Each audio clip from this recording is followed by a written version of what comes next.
বন্ধুনা ৬১ হিজরির ১০ মহরমের দিনে হজরত ইমাম হুসাইন রজিয়াল্লাহ তালা আনহুর মাথা মুবারক যখন কারবালার ময়দানে সিজদার অবস্থায় কাটা গেল তখন হঠাৎ অন্ধকার ছেয়ে গেল। পুরো কারবালার ময়দানে একটা নিস্তব্ধতা সূর্যকে গ্রাস করল। আসমান লাল হয়ে গেল। বাইতুল মুকাদ্দেসের জমিন থেকে রক্ত ঝরতে লাগল।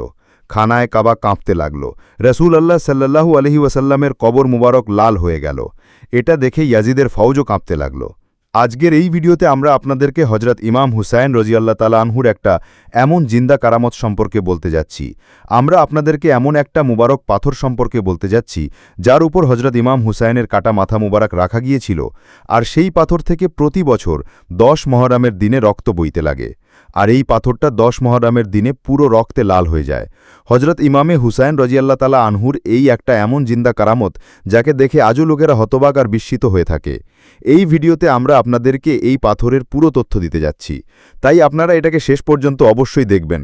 আর হজরত ইমাম হুসাইন রজিয়াল্লাহ তালা আনহুকে যদি আপনারা সত্যিকারের ভালোবাসেন তাহলে কমেন্ট বক্সে ইয়া হুসাইন লিখে আপনাদের বন্ধুদের মাঝে অবশ্যই শেয়ার করবেন, যাতে আরও লোকেরা এই ভিডিওটা পৌঁছে যায়। তো চলুন বন্ধুরা, শুরু করি আজকের ভিডিও। হজরত ইমাম হুসাইন রজিয়াল্লাহ তালা আনহুর ফাজিলত আর মর্যাদার মাপ আমরা কিভাবে লাগাবো, যার সম্পর্কে খোদ রাসূল আকরাম হজরত মোহাম্মদ সাল্লাল্লাহু আলাইহি ওয়াসাল্লাম বলেছেন যে হুসাইন আমার থেকে আর আমি হুসাইনের থেকে। যে হুসাইনের সঙ্গে মহব্বত করল সে আমার সঙ্গে মহব্বত করল। আপনি সাল্লাল্লাহু আলাইহি ওয়াসাল্লাম ইরশাদ করেছেন, হাসান আর হুসাইন আমার দুনিয়ার দুটো ফুল, কিন্তু আফসোস আপনার সেই ফুলকে ইয়াজিদ ১০ মহরমের দিনে কারবালার ময়দানে যারা নিহত্যা ছিল, নির্দয় আর জুলুম সিতামের সঙ্গে ৩ দিন ধরে ক্ষুধা তৃষ্ণায় রেখে শহীদ করে দিল। বন্ধুরা, ৬৮৫ খ্রিস্টাব্দের সেই সাল যখন ৬১ হিজরিতে কারবালার এই ঘটনা ঘটেছিল, যেখানে হজরত ইমাম হুসাইন আর আপনার প্রিয়জনদের শহীদ করা হয়েছিল। আর এই কথার উল্লেখ হাদিসেও আছে যে আশুরার দিনে আসমানও খুব কেঁদেছিল, আর সেই দিনে আসমান থেকে রক্তের বৃষ্টি হয়েছিল। ইতিহাসবিদরা লিখেছেন যে সেই দিনে বাইতুল মুকাদ্দাসে পাথরকে উল্টে দেওয়া হতো, তাহলে তার নিচে থেকে তাজা রক্ত বের হতো। একটা বইয়ে জাফর বিন সুলেমান লিখেছেন যে সেই দিনে রক্তের বৃষ্টি এমনভাবে হয়েছিল যে তার প্রভাব অনেক দিন পর আমাদের ঘরের দেওয়াল আর দরজায় দেখা গিয়েছিল। প্রতিটা জিনিস রক্তে ভিজে গিয়েছিল। সেই সময় রক্তের পরে বাসরা, কুফা, সিরিয়া আর খুরাসানেও পৌঁছেছিল, আর আমাদের জাকিন হয়ে গিয়েছিল যে আল্লাহর আজাব নেমে এসেছিল। বন্ধুরা, সেই জায়গায় ইসলামের আগে খানখা ছিল। এই খানখার রাইব যখন এটাও জানতে পারল যে এখানে একটা কাফেলা থেমেছিল, তিনি আল্লাহ রাসূলের খানদানের বেশিরভাগ পুরুষদের শহীদ করে দেওয়া হয়েছে, আর যারা জিন্দা বেঁচে আছে তাদের বন্দী করে নিয়ে যাওয়া হয়েছে, আর এই লোকেরা ইয়াজিদের মহল পর্যন্ত নিয়ে যাচ্ছে। তখন শুনে সেই রাহিব এই কাফেলার কাছে পৌঁছিল, আর ইয়াজিদি ফৌজের কমান্ডারকে কিছু টাকা আর সোনা দিয়ে ইমাম হুসাইনের কাটা মাথা মোবারক নিজের সঙ্গে নিজের খানখায় নিয়ে এলো, আর ইমাম হুসাইনের মাথা মোবারককে পাথরের উপর রাখল। সেই সময় সেই পাথর ইমাম হুসাইনের রক্তে লাল হয়ে গিয়েছিল। তারপর জামানে এভাবে চলতে থাকল, একের পর এক রাহিব আসতে থাকল, কিন্তু সেই পাথর যার উপর ইমাম হুসাইনের রক্ত লাগানো ছিল সেটা সেখানে তেমনি মজুদ থাকল। তারপর সেই মোবারক পাথর ৩৩৫ হিজরি পর্যন্ত খানকায় এভাবেই রাখা থাকল। তারপর ৩৩৫ হিজরিতে এক বাদশা ছিল যার নাম হামদানি ছিল। তিনি হালাবের উপর হামলা করে দিল আর তাকে ফতেহ করে নিল, আর এই শহরের উপর নিজের কবজা জমিয়ে দিল, অর্থাৎ এই শহরের উপর নিজের হুকুমত কায়েম করে নিল। কিন্তু সেই বাদশাও এই মুবারক পাথরের জিয়ারাত করতে যেত। আর শুধু এটাই নয়, সেই বাদশাহ এই মুবারক পাথরের প্রতি এতটা লাগা হয়ে গিয়েছিল যে তিনি এখানে একটা শানদার ইমারতও তৈরি করিয়ে দিয়েছিল। তারপর ৩৪৫ সনে আরেক বাদশাহ ছিল যার নাম উসমানী ছিল। তিনি এই শহরে হামলা করে দিল আর তার উপর নিজের কবজা জমিয়ে দিল। কিন্তু এই বাদশাহ এতটা জালিম ছিল, তিনি লোকেদের এই মুবারক পাথরে জিয়ারাত করতে রুখে দিল, আর এই ইমারতকে যেখানে এই মুবারক পাথর রাখা ছিল তাকে নিজের হাতিয়ারের গুদাম বানিয়ে নিল। তারপর আল্লাহর শান দেখো আর হজরত ইমাম হুসাইনের কারামাত দেখো যে কিছুদিনের পর অর্থাৎ ২০ মুহররম ৩৪৭ হিজরিতে হঠাৎ এই ইমারতে একটা জোরদার ধামাকা হলো, আর এই ইমারতটা পুরোপুরি জ্বলে ছাই হয়ে গেল। কিন্তু এই ঐতিহাসিক পাথরটা একেবারে মাহফুজ থাকল, অর্থাৎ এই মুবারক পাথরের কিচ্ছু হলো না, এটা তেমনি ফিরে পাওয়া গেল। তারপর লোকেরা এই মুবারক পাথরকে তুলে মসজিদ জাকারিয়ায় নিয়ে গেল, যেটা হালাবেই মজুদ ছিল। কিন্তু কিছু সময়ের পর সেটাকে আবার সেই ইবাদতগাহে পৌঁছে দেওয়া গেল যেখানে এই পাথরটা শুরুতে রাখা ছিল। এভাবে এই মুবারক পাথরটা আবার নিজের জায়গায় এলো।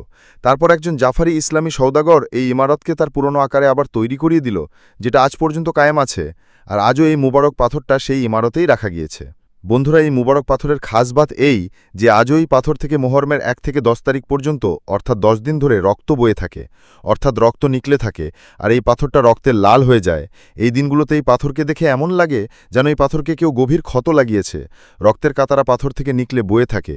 বন্ধুরা, এটা হযরত ইমাম হুসাইনের জিন্দা কারামাত যে এত বছর পরও আজ যখন মুহররমের মাস আসে, যখন মুহররমের 10 তারিখ আসে, তখন এই পাথর থেকে রক্ত নিকলেতে শুরু হয়ে যায় আর এই মুবারক পাথরটা রক্তে লাল হয়ে যায়।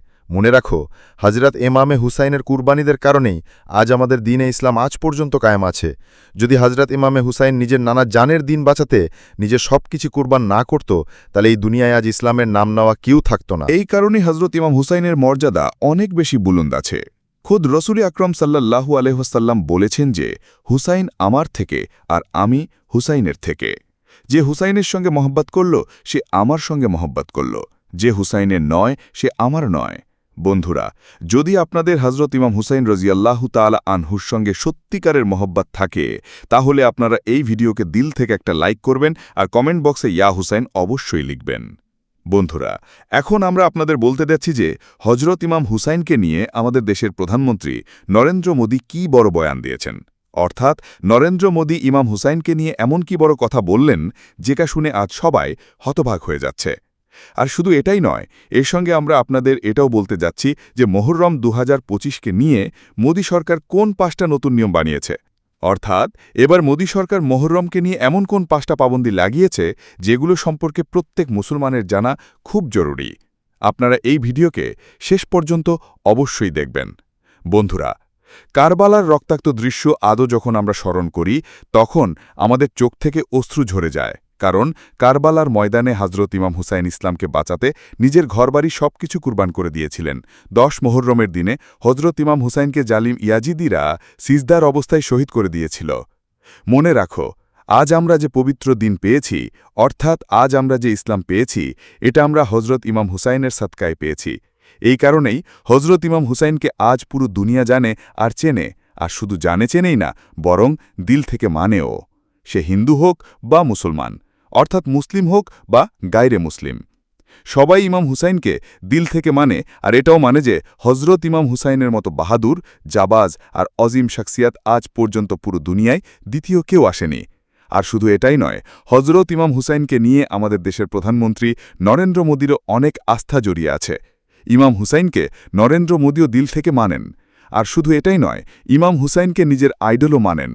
এই কারণে নরেন্দ্র মোদী ইমাম হুসাইনকে নিয়ে এমন বড় কথা বললেন, যেটা শুনে আজ সবাই হতবাক হয়ে যাচ্ছে। বন্ধুরা, হযরত ইমাম হুসাইনের শানকে বুলন্দ করতে গিয়ে আমাদের দেশের প্রধানমন্ত্রী নরেন্দ্র মোদী বললেন যে হযরত ইমাম হুসাইনের মতো আজিম শখসিয়াত আজ পর্যন্ত পুরো দুনিয়ায় কেউ নেই। অর্থাৎ নরেন্দ্র মোদী হযরত ইমাম হুসাইনের শাহাদাতকে স্মরণ করতে গিয়ে বললেন যে আমাদের সবাইকে নিজের জীবনে হযরত ইমাম হুসাইনের পবিত্র বাণীকে উত্তরণ করতে হবে, আর পুরো দুনিয়া পর্যন্ত আপনার পয়গামকে পৌঁছাতে হবে। কারণ ইমাম হুসাইন আমন আর ইনসাফের জন্য শহীদ হয়ে গিয়েছিলেন। ইমাম হুসাইন অন্যায় আর অহংকারের বিরুদ্ধে নিজের আওয়াজকে বুলন্দ করেছিলেন। তার এই শিক্ষা যতটা সেই সময় গুরুত্বপূর্ণ ছিল, তার থেকে বেশি আজকের দৌরে গুরুত্বপূর্ণ আর মহত্বপূর্ণ। এখন আপনারা নিজে শুনুন যে প্রধানমন্ত্রী নরেন্দ্র মোদী হযরত ইমাম হুসাইনকে নিয়ে কি বড় বয়ান দিয়েছেন। এরপর আমরা আপনাদেরকে মোদী সরকারের সেই 5টা নতুন নিয়মও বলবো, যেগুলো এবার অর্থাৎ মুহররম 2025-এর মৌকায় মোদী সরকার খাস করে লাগিয়েছে। তাই আপনারা এই ভিডিওকে বিনা স্কিপে শেষ পর্যন্ত গৌর করে অবশ্যই দেখবেন। ইমাম হুসাইন আমন আর ইনসাফের জন্য শহীদ হয়ে গিয়েছিলেন। তিনি অন্যায় আর অহংকারের বিরুদ্ধে নিজের আওয়াজ বুলন্দ করেছিলেন। তার এই শিক্ষা যতটা সেই সময় গুরুত্বপূর্ণ ছিল, তার থেকে বেশি আজকের দরে গুরুত্বপূর্ণ আর মহত্বপূর্ণ। এখন আপনারা নিজেই শুনুন যে প্রধানমন্ত্রী নরেন্দ্র মোদী হযরত ইমাম হুসাইনকে নিয়ে কি বড় বয়ান দিয়েছেন। আপনাদের বলি যে মুহররম তো ইসলামিক সালের প্রথম মাস, কিন্তু এই মাসেরই 10 তারিখে অর্থাৎ 10 মুহররমের দিনে হযরত ইমাম হুসাইন ইসলামকে বাঁচাতে কারবালার ময়দানে নিজের সব কিছু কুরবান করে দিয়েছিলেন। এই কারণেই যখনই মুহররমের মাস আসে, তখন প্রত্যেক ইনসানের মনে কারবালার এই দর্দনাক ঘটনা ঘুরতে লাগে, আর ছোট ছোট বাচ্চাদের আর হযরত ইমাম হুসাইনের শাহাদাতকে স্মরণ করে চোখে অশ্রু এসে যায়। আর শুধু এটাই নয়, অনেক জায়গায় তো হযরত ইমাম হুসেনের স্মরণে নয়, আর 10 মুহররমে তাজিয়াও বের করা হয়। অর্থাৎ অনেক জায়গায় মাতুমি জুলুসও বের করা হয়, যেখানে লোকেরা ঢোল তাশে বাজায়, হাতে তলোয়ার আর লাঠি নিয়ে চলে। এটা নিয়ে এবার মোদি সরকার নিজের আলা অফিসারদের এই কঠোর নির্দেশ দিয়েছে যে এবার মোহররমের মৌকে আর খাস করে তাজিয়ার জুলুসে যদি কেউ অবৈধ হাতিয়ারের সঙ্গে পাওয়া যায়, তাদেরকে লহরাতে চলে, তাহলে এমন লোকেদের উপর কড়া থেকে কড়া কার্যবাহী করা যাবে।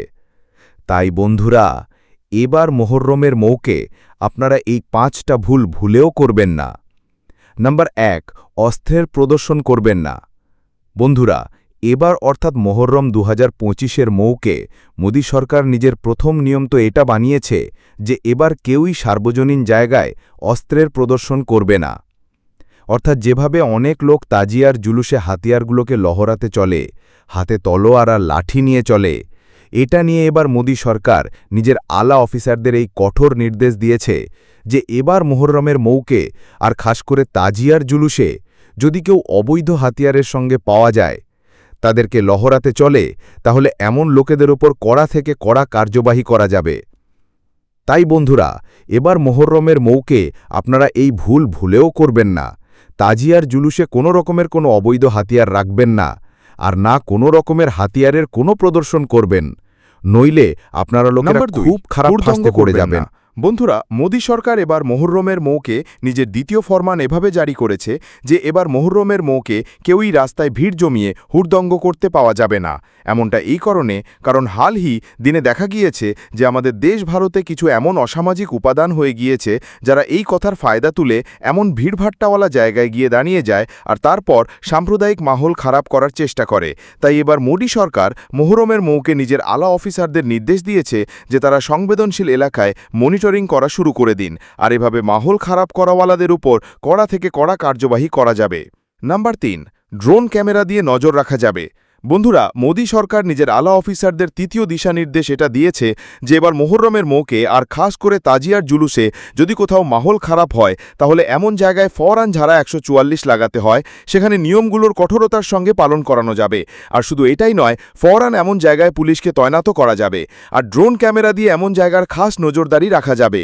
এর মানে এই যে এবার মোহররমের মৌকে মোদি সরকার নিজের আলা অফিসারদের এই কঠোর নির্দেশ দিয়েছে যে তাজিয়ার জুলুসে ড্রোন ক্যামেরা দিয়ে লোকেদের ওপর নজর রাখা যাবে, আর জায়গায় জায়গায় পুলিশকে তয়নাতও করা যাবে যাতে কোথাও কোনো সাম্প্রদায়িক মাহল খারাপ না হতে পারে। এর সঙ্গে জায়গায় জায়গায় গাড়ি আর বাইকের চেকিংও করা যাবে, আর এই সময় যদি কেউ পুলিশের কার্যবাহীতে দখলন্দাজি করার চেষ্টা করে, তাহলে তার উপর ফওরান কড়া থেকে কড়া কার্যবাহী করা যাবে। নাম্বার 4, সোশ্যাল মিডিয়ায় নজরদারি রাখা যাবে। বন্ধুরা, মোদি সরকার এবার মোহররমের মৌকে নিজের আলা অফিসারদের জন্য চতুর্থ ফরমান এটা জারি করেছে যে তারা এবার মোহররমের মৌকে সোশ্যাল মিডিয়ায় 24 ঘন্টা নজরদারি রাখবে। এই মৌকে যদি কেউ সোশ্যাল মিডিয়ার মাধ্যমে কোনো রকমের কোনো গুজব ছড়ানোর বা কোনো রকমের কোনো আপত্তিজনক পোস্ট করার চেষ্টা করে, তাহলে তার উপর কড়া থেকে কড়া কার্যবাহী করা যাবে। আর শুধু এটাই নয়, এর সঙ্গে মোদি সরকার নিজের আলা অফিসারদের এটাও কঠোর নির্দেশ দিয়েছে যে এই মুখে যে কেউ উস্কানিমূলক বয়ানবাজি করে, তাহলে এমন লোকেদের উপরও খাস নজরদারি রাখা যাবে, আর তারপর তাদের উপর কড়া থেকে কড়া কার্যবাহী করা যাবে। নম্বর 5, ধর্মগুরুদের থেকে খাস আপিল করা হয়েছে। বন্ধুরা, এবার মোদি সরকার মোহরমকে নিয়ে মুসলিম ধর্মগুরুদের থেকেও খাস আপিল করেছে আর বলল যে তারা এবার মুসলমানদের বোঝান, অর্থাৎ কেউ তাজিয়ার জুলুসে হুড়দঙ্গ করবে না, হাতিয়ারের প্রদর্শন করবে না, আর শান্তির সঙ্গে নিজের এই জুলুস পালন করবে। এই কথা দেখতে গিয়ে অনেক জায়গায় মুসলিম ধর্মগুরুরা মোহরমকে নিয়ে নিজের তরফ থেকে অ্যাডভাইজারিও জারি করে দিয়েছে, যেখানে শান্তির সঙ্গে তাজিয়ার জুলুস বের করার আপিল করা হয়েছে। বন্ধুরা, মনে রাখো, মোহরমের মাস খুবই রহমতকার বরকতওয়ালা মাস। তাই আপনারা এই পাক মাসে আল্লাহ তাআলার খুব ইবাদত করুন, 9 আর 10 মোহরমের দিনে রোজা রাখুন আর নেক আর ভালো ভালো কাজ করুন। কিন্তু এর সঙ্গে আপনারা এই মাসে কোনো এমন কাজ করবেন না যার কারণে আপনাদের বা আপনাদের কমকে কোনো রকমের কোনো পরেশানির সম্মুখীন হতে হয়। তাই আপনারা এবার হযরত ইমাম হুসাইনের শাহাদাতকে স্মরণ করতে গিয়ে এই 5টা নিয়মের কঠোরতার সঙ্গে পালন করুন। আল্লাহ থেকে দোয়া করি আল্লাহ পাক আমাদের সবাইকে সঠিক আর গলতকে বোঝার তৌফিক দিন, আর হযরত ইমাম হুসাইনের মতো দিন ইসলামের উপর মরমিটানোর আমাদের ভিতরে জজবা পয়দা করুন। আমিন, আল্লাহুম্মা আমিন। তো বন্ধুরা, আজকের এই ভিডিওতে বস এতটুকুই। আমরা আপনাদের সঙ্গে পরের ভিডিওতে মিলব। ততক্ষণ পর্যন্ত আল্লাহ হাফেজ।